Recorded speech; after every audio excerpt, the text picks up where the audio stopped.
Hello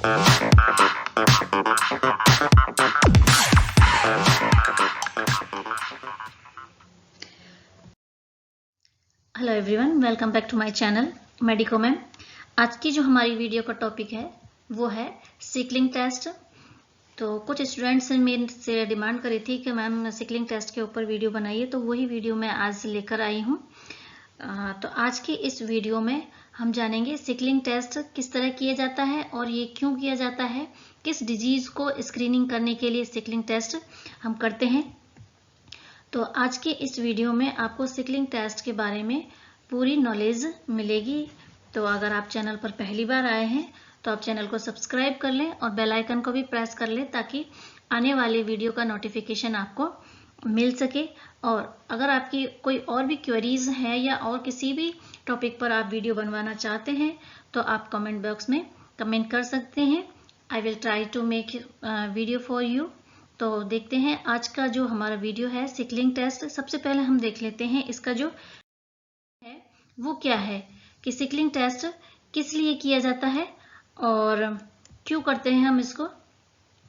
तो introduction में मैं बता दूं आपको कि सिकलिंग जो टेस्ट है, the sickle cell test looks for abnormal haemoglobin in the blood that cause the disorder sickle cell disease and this crescents और सिकल शेप रेड सेल्स, जिसको आरबीसीज कहते हैं, are present with sickle cell anaemia and stand out clearly against the normal round RBCs.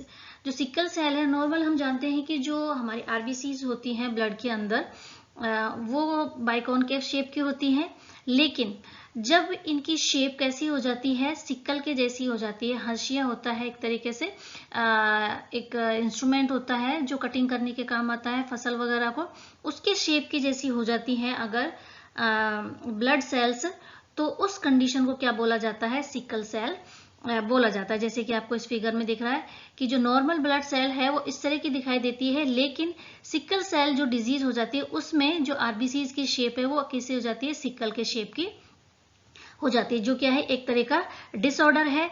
इसमें क्या होता है कि जो नॉर्मल आरबीसीज होती है उसकी लाइफ स्पैन 120 डेज की होती है, लेकिन जो सिकल सेल की जो आरबीसीज होता है शेप की, उनका लाइफ स्पैन भी क्या हो जाता है, कम हो जाता है। इसके अलावा ये क्या हो जाती है, ऑक्सीजनेट जो ब्लड है उसको ले जाने की कैपेसिटी भी इनमें कम हो जाती है और ये जल्दी ही क्या हो जाती हैं, डिजनरेट हो जाती हैं, नष्ट हो जाती हैं, जिसकी वजह से क्या हो सकता है, हीमोलाइटिक एनीमिया भी होने के चांसेस रहते हैं। तो कुल मिलाकर जो इसको समझने की बात है वो यही है कि इसमें जो आरबीसी है वो कैसी हो जाती है, सिकल शेप की हो जाती है और उसके कारण जो डिजीज होती है वो होती है सिकल सेल एनीमिया। इसमें क्या हो जाता है, आरबीसीज की कमी हो जाती है, आरबीसीज क्या हो जाती है, जल्दी जल्दी इसमें क्या हो जाती है, नष्ट होने लगती हैं।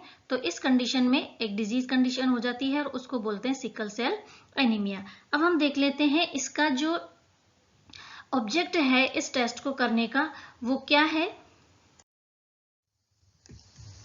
ऑब्जेक्ट अगर हम देखें तो सिकल सेल जो टेस्ट हम करते हैं ये क्या है, एक स्क्रीनिंग टेस्ट है। ठीक है, स्क्रीनिंग टेस्ट है, किसके लिए किया जाता है, सिकल सेल एनीमिया को डिटेक्ट करने के लिए किया जाता है। कंफर्मेटिव टेस्ट नहीं है बल्कि क्या है, स्क्रीनिंग करने के लिए किया जाता है।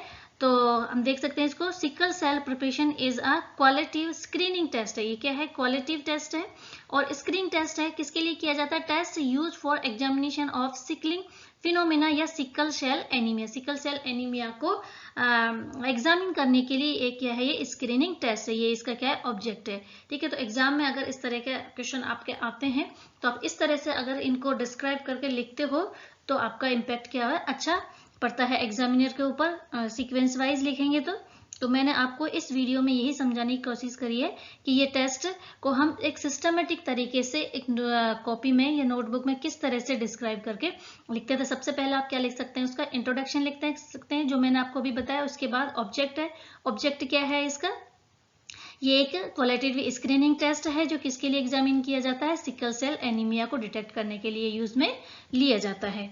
नेक्स्ट अब हम देखते हैं इसका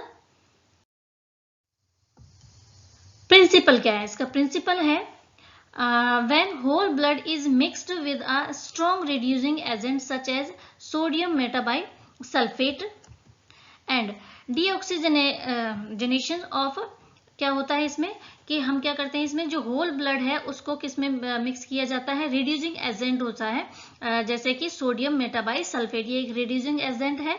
रिड्यूसिंग एजेंट क्या होता है, इसमें से जो होल ब्लड है उसमें से जो आरबीसी वो होती है हीमोग्लोबिन है उसको रिड्यूस करने का काम ये करता है।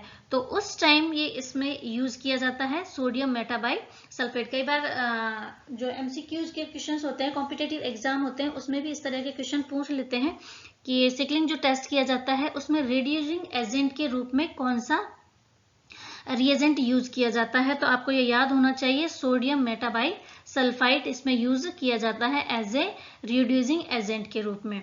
तो ये क्या करता है, deoxygenation of RBC, red blood cells, जो रेड ब्लड सेल्स है उसको क्या कर देता है, डीऑक्सीजनेट कर देता है। मतलब उसमें जो ऑक्सीजन जुड़ने की जो कैपेसिटी होती है उसमें क्या हो जाती है, डीऑक्सीजनेशन, मतलब उसको कम कर देता है। इसके बाद अगर वो कम कर देता है तो क्या हो जाता है, if the red cell contain sickle haemoglobin they become sickle cell. अगर उसमें क्या होता है कि अगर उसमें रेड ब्लड सेल्स हैं उसमें HbS प्रेजेंट है तो वो कैसी शेप की दिखाई देंगी, जब उसको माइक्रोस्कोप में देखेंगे तो सिकल शेप की दिखाई देंगी रिड्यूसिंग एजेंट डालने के बाद। अगर रिड्यूसिंग एजेंट डालते हैं और उसमें क्या नहीं होता है, HbS प्रेजेंट नहीं है तो वो नॉर्मल शेप की दिखाई देती है। ठीक है, तो ये क्या है, इसका एक प्रिंसिपल है। नेक्स्ट अब हम देखते हैं इसके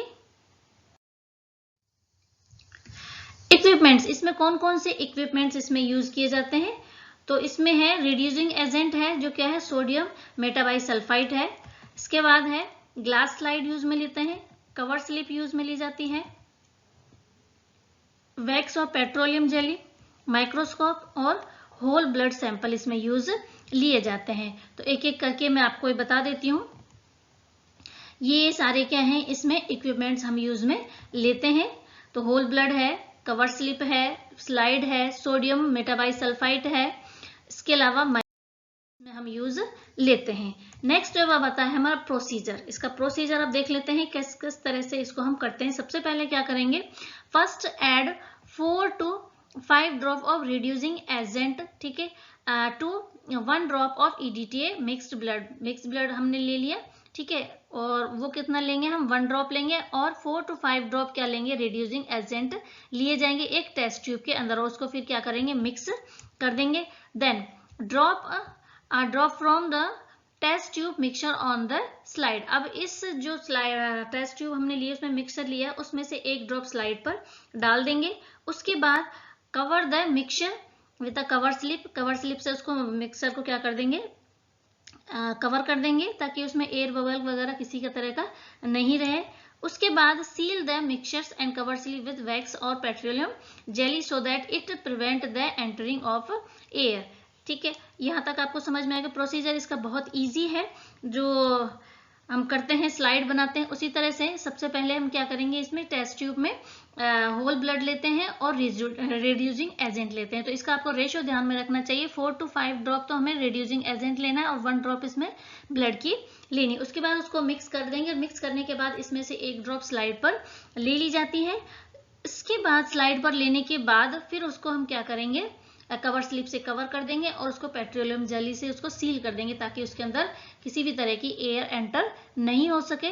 और उसके बाद फिर हम क्या करेंगे, उसको माइक्रोस्कोप के अंदर देखेंगे। माइक्रोस्कोप के अंदर देखने के बाद अगर उसमें क्या है, आरबीसीज की जो शेप है अगर सिकल सेल की दिखाई देती है तो वो टेस्ट क्या होता है, पॉजिटिव होता है, अदरवाइज टेस्ट कैसा आता है, नेगेटिव आता है। यही जो हमारा नेक्स्ट पॉइंट है कि इसका जो रिजल्ट है वो किस तरह से होता है। अगर immediate sickling positive is an indication of HbS, ठीक है, अगर तुरंत हम उसको देखते हैं स्लाइड को, तो अगर उसमें सेल कैसी दिखाई देती हैं, सिकल सेल के शेप की दिखाई देती हैं, तो टेस्ट क्या होता है, उसमें ये इंडिकेट करता है कि उसमें कौन सा सिकल सेल हीमोग्लोबिन प्रेजेंट है। बट इफ सिकलिंग अगर आफ्टर 1-2 hour और 12 hour after, it is suggestive to sickle cell haemoglobin traits. ठीक है, तो ये इसका क्या है, एक रिजल्ट है जो मैंने आपको बताया है। इस तरह से हम क्या करते हैं, इस टेस्ट को करते हैं। पॉजिटिव है, नेगेटिव हम देख लेते हैं। अगर तुरंत अगर करते हैं उसमें तो सिकल सेल अगर दिखाई देती है तो उसमें सिकल सेल हीमोग्लोबिन है, HbS है। और अगर उसको थोड़ी देर बाद दिखाई देती है, 1 से 2 घंटे बाद या 12 घंटे बाद उसमें सिकल सेल दिखाई देती है, तो वो किसको इंडिकेट करता है? हीमोग्लोबिन ट्रेड्स को इंडिकेट करता है। ठीक है, तो ये वाला जो हमने टेस्ट है वो क्या है? एक स्क्रीनिंग टेस्ट है सिकल सेल एनीमिया को डिटेक्ट करने के लिए।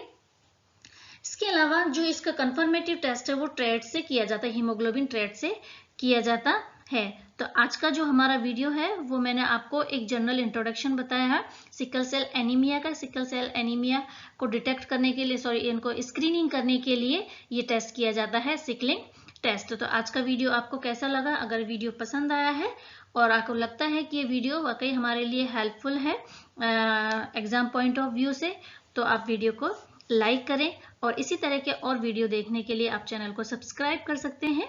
और अगर आपकी कोई क्वेरीज है, ठीक है, कोई डाउट्स हैं, या फिर आप किसी और टॉपिक पर वीडियो बनवाना चाहते हैं, तो आप कमेंट्स बॉक्स में जाकर के कमेंट्स जरूर करें। Thank you for watching.